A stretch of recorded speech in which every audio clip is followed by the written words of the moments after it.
किया है।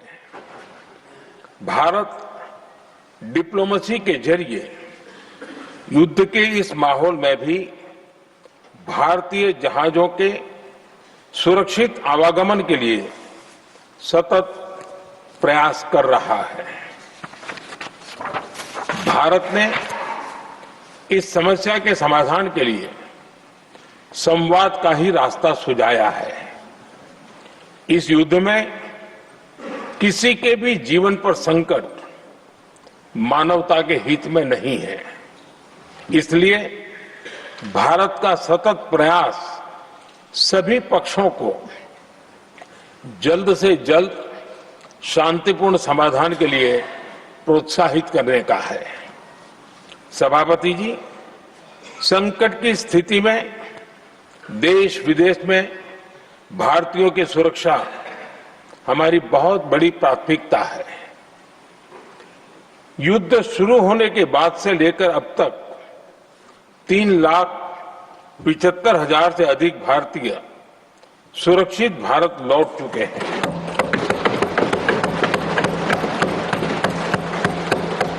ईरान से ही अभी तक 1,000 से अधिक भारतीय सुरक्षित वापस लौटे हैं। इनमें 700 से अधिक मेडिकल की पढ़ाई करने वाले युवा हैं।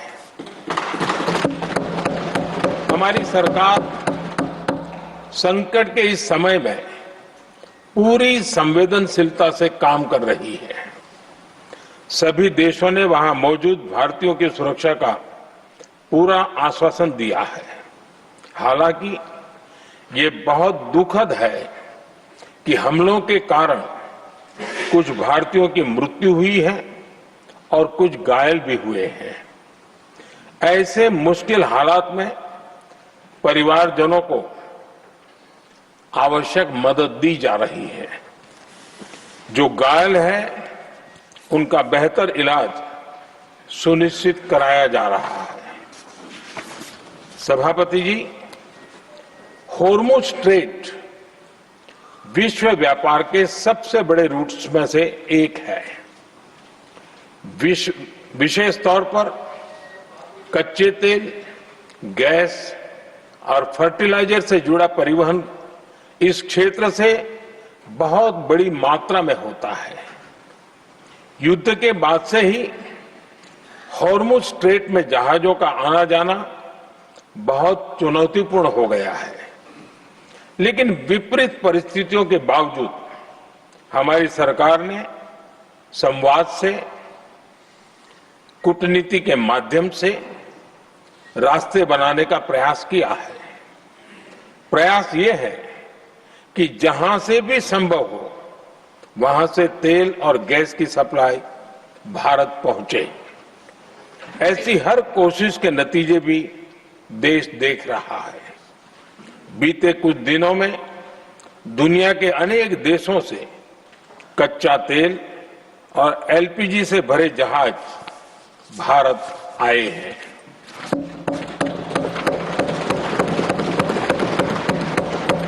इस दिशा में हमारे प्रयास आने वाले दिनों में भी जारी रहेंगे। सभापति जी, भारत का प्रयास है कि तेल हो, गैस हो, फर्टिलाइजर हो, ऐसे हर जरूरी सामान से जुड़े जहाज भारत तक सुरक्षित पहुंचे। लेकिन इस युद्ध से बनी वैश्विक परिस्थितियां अगर लंबे समय तक बनी रहती है तो गंभीर दुष्परिणाम तय है। इसलिए भारत ने अपनी रेजिलियंस बढ़ाने के लिए जो भी प्रयास बीते वर्षों में किए हैं उनको और गति दे रहा है। सभापति जी, कोई भी संकट हो वो हमारे हौसलों और हमारे प्रयास दोनों की परीक्षा लेता है।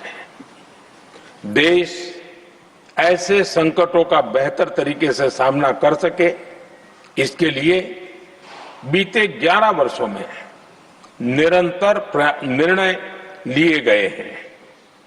एनर्जी इंपोर्ट का डाइवर्सिफिकेशन ऐसे ही प्रयासों का हिस्सा है। पहले क्रूड ऑयल, एलएनजी, एलपीजी ऐसी एनर्जी जरूरतों के लिए 27 देशों से इंपोर्ट किया जाता था। वहीं आज भारत 41 देशों से एनर्जी इंपोर्ट करता है। बीते दशक में भारत ने संकट के ऐसे ही समय के लिए कच्चे तेल के भंडारण को भी प्राथमिकता दी है। हमारी तेल कंपनियां संकट के समय के लिए काफी मात्रा में पेट्रोल और डीजल का भंडार रखती हैं। बीते 11 वर्षों में 53 लाख मीट्रिक टन से अधिक का स्ट्रेटेजिक पेट्रोलियम रिजर्व भी डेवलप किया गया है और 65 लाख मीट्रिक टन से अधिक के रिजर्व की व्यवस्था पर देश काम कर रहा है। साथ ही बीते दशक में भारत की रिफाइनिंग कैपेसिटी भी अच्छी खासी बढ़ाई गई है। मैं आपके माध्यम से सदन को और देश को ये आश्वासन देना चाहता हूं कि भारत के पास क्रूड ऑयल के पर्याप्त स्टोरेज के और निरंतर सप्लाई की व्यवस्थाएं हैं। सभापति जी, हमारी सरकार की कोशिश है कि ईंधन के किसी एक ही स्रोत पर ज्यादा निर्भरता न रहे। सरकार घरेलू गैस सप्लाई में एलपीजी के अलावा पीएनजी पर भी बल दे रही है। बीते दशक में देश में पीएनजी कनेक्शन पर अभूतपूर्व काम हुआ है। बीते दिनों में इस काम को और तेज किया गया है। साथ ही एलपीजी के घरेलू उत्पादन को भी बड़े पैमाने पर बढ़ाने का प्रयास किया जा रहा है। सभापति जी, बीते वर्षों में सरकार का निरंतर प्रयास रहा है कि हर सेक्टर में दूसरे देशों पर निर्भरता कम से कम हो, हम ज्यादा से ज्यादा आत्मनिर्भर हो, यही एकमात्र विकल्प है। जैसे भारत का 90% से अधिक ट्रेड विदेशी जहाजों पर होता है, ये स्थिति किसी भी वैश्विक संकट में भारत की स्थिति को और भी गंभीर बना देती है। इसलिए सरकार ने मेड इन इंडिया जहाज बनाने के लिए करीब 70,000 करोड़ रुपए का अभियान शुरू किया। भारत आज ship building, ship breaking, maintenance and overhauling ऐसी हर सुविधा के निर्माण पर तेज गति से काम कर रहा है। भारत अपने डिफेंस सेक्टर को भी अधिक रेजिलिएंट बना रहा है। बीते दशक में किए गए प्रयासों से भारत आज अपनी जरूरत के अधिकांश हथियार भारत में ही बना रहा है। एक समय था जब भारत अपने जीवन रक्षक दवाओं के कच्चे माल यानी एपीआई के लिए भी दूसरे देशों पर बहुत अधिक निर्भर था। बीते वर्षों में देश ने भारत में ही एपीआई इकोसिस्टम बनाने के लिए अनेक प्रयास किए हैं। इसी प्रकार रेयर अर्थ मिनरल्स में विदेशी निर्भरता को कम करने के लिए भी बड़े कदम उठाए जा रहे हैं।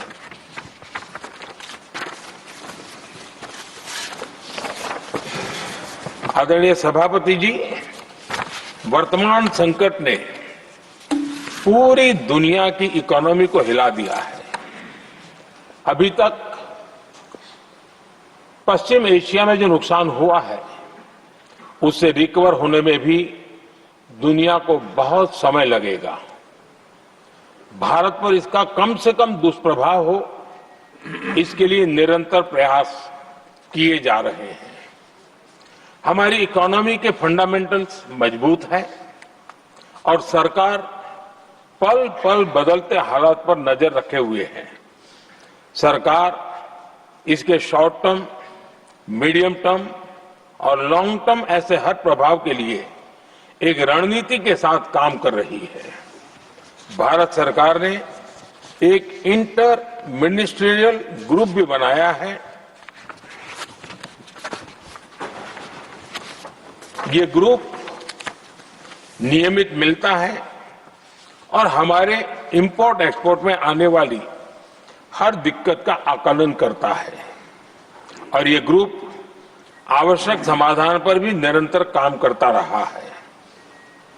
जैसे कोरोना के समय में अलग अलग सेक्टर्स की चुनौतियों से निपटने के लिए एक्सपर्ट्स और ऑफिसर्स के एम्पावर्ड ग्रुप्स बने थे, वैसे ही कल ही ऐसे 7 नए एम्पावर्ड ग्रुप्स का भी गठन किया गया है। ये group supply chain, petrol diesel, fertiliser, gas, महंगाई ऐसे विषयों पर त्वरित और दूरगामी रणनीति के तहत कार्रवाई करने का काम करेंगे।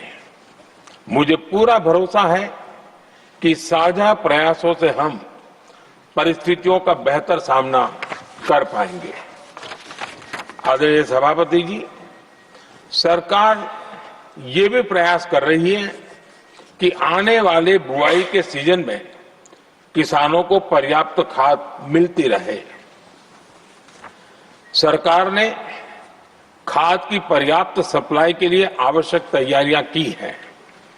सरकार का निरंतर प्रयास है कि किसानों पर किसी भी संकट का बोझ न पड़े। मैं देश के किसानों को फिर आश्वस्त करूंगा कि सरकार हर चुनौती के समाधान के लिए उनके साथ खड़ी है।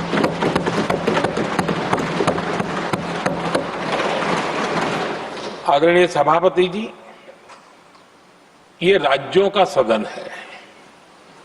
आने वाले समय में ये संकट हमारे देश की बड़ी परीक्षा लेने वाला है और इस परीक्षा में सफलता के लिए राज्यों का सहयोग बहुत आवश्यक है। इसलिए इस सदन के माध्यम से मैं देश के सभी राज्यों की सरकारों से भी कुछ आग्रह करना चाहता हूं। संकट के समय गरीबों पर, श्रमिकों पर, प्रवासी साथियों पर बहुत बुरा असर पड़ता है। इसलिए पीएम गरीब कल्याण अन्न योजना का लाभ समय पर मिलता रहे, ये सुनिश्चित करना होगा।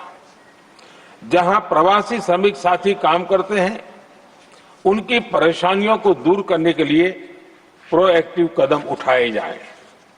ऐसी स्थितियों पर नजर रखने के लिए राज्य सरकारें विशेष व्यवस्थाएं करें तो इससे काफी सुविधा होगी। राज्य सरकारों को एक और चुनौती पर भी बहुत अधिक ध्यान देना होगा। ऐसे समय में कालाबाजारी करने वाले, जमाखोरी करने वाले बहुत एक्टिव हो जाते हैं।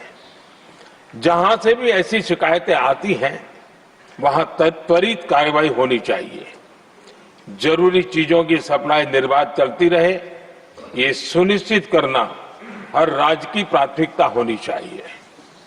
आदरणीय सभापति जी, मैं सभी राज्य सरकारों से एक अनुरोध और करना चाहता हूं। संकट चाहे कितना भी बड़ा हो, भारत की तेज ग्रोथ बनाए रखना हम सभी का दायित्व है। हमें इसके लिए हर जरूरी कदम, हर जरूरी रिफॉर्म्स तेजी से करते रहने होंगे। ये राज्य सरकारों के पास बहुत बड़ा अवसर भी है।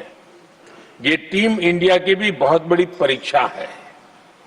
कोरोना के महासंकट में केंद्र और राज्यों ने टीम इंडिया बनकर कोविड मैनेजमेंट का एक बेहतरीन मॉडल सामने रखा था। अलग अलग पॉलिटिकल पार्टी की सरकारें होने के बावजूद टेस्टिंग, वैक्सीनेशन से लेकर जरूरी चीजों की आपूर्ति टीम इंडिया के प्रयासों से ही सुनिश्चित हो पाई थी। हमें उसी भावना के साथ आगे भी काम करना है।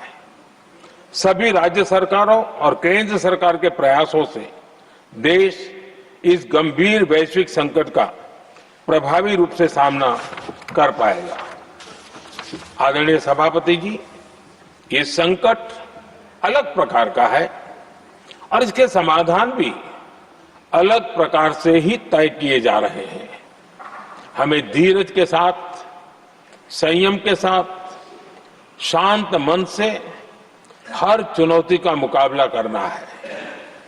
आदरणीय सभापति जी, जैसा कि हम देख रहे हैं कि इस युद्ध को लेकर पल पल में हालात बदल रहे हैं, इसलिए मैं देशवासियों से भी कहूंगा कि हमें हर चुनौती के लिए तैयार रहना ही होगा।